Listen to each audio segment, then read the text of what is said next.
Here with Harry and Ian from Rick and Morty fame, of course. We just did our press conference. Is it your first times in Montreal? My first time in Montreal, yeah, and happy to be here. Thanks so much for having us. This is so exciting. Where are you guys originally from? Originally from Boston. Chicago originally. We both live in LA now. Both based in LA. Okay, so you're originally from Boston, Yes. so obviously you know about the rivalry between Montreal and Boston. If you're ever Well aware. Yeah. Go Bees. I know that a lot of people were excited when we announced that you guys were coming. I mean, this show is just iconic. It's generations at this point. I'm a late comer to the show. People were jamming it down my throat for years. You got to watch this guy. I just finally sat and watched it. I'm like, why was I not watching this? Being a fan of being a fan of Ren and Stimpy, being a fan of Beavis and Butthead.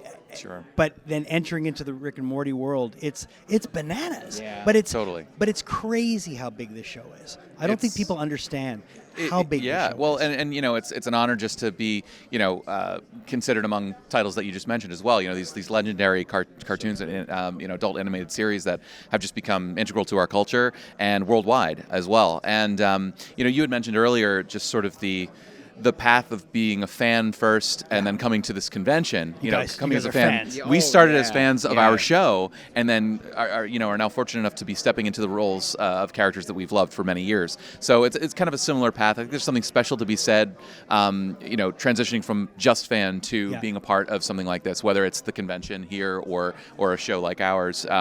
There's just a certain level of care that you have and an understanding that you have of the fan experience, whether it's of the media that we're portraying or any event that is catering to fans. And fans can be very fickle. They can be very hard on things. When you're stepping into something like that, I imagine you have to have a certain amount of thick skin, or do you just kind of have to put blinders on and just do the work? I would say that we're always going to be our own toughest critics because we care. I mean, we started off as fans. We care about the show continuing, and so that's been our focus in stepping into the roles. And now that we're in season 8 and beyond, we're really, I think, finding ways that we can play in these characters and new possibilities for where this show can go. I think the writers are exploring new territory as well, and it's just exciting to be along for that ride.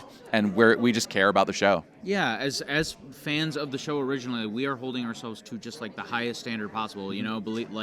We love Rick and Morty, and we have for like over a decade now. So believe us, like nobody's more nitpicky when we're listening to our own voices, and so a lot of it is just wanting to do your own best work, which is I think how most people operate, regardless of the work you're doing.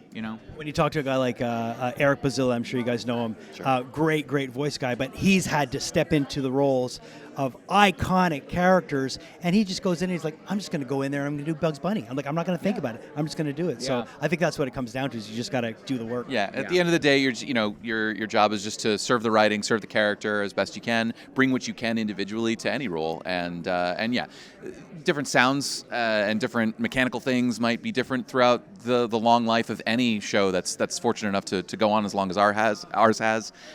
So that's just I think part of it. Yes, agreed. You guys are going to be here all weekend? We're here all 3 days. We'd love to meet our fans. Yeah. So please come say hi. It would be great to meet you. We don't always get a chance to visit with fans from other countries. Yeah. So, we've done a lot of U.S. Conventions, but this is a real first for us, and we're really excited to meet everybody. Please come say hello. We're really excited to meet all of our fans. Definitely come see him, and make sure you bring this guy a Habs jersey.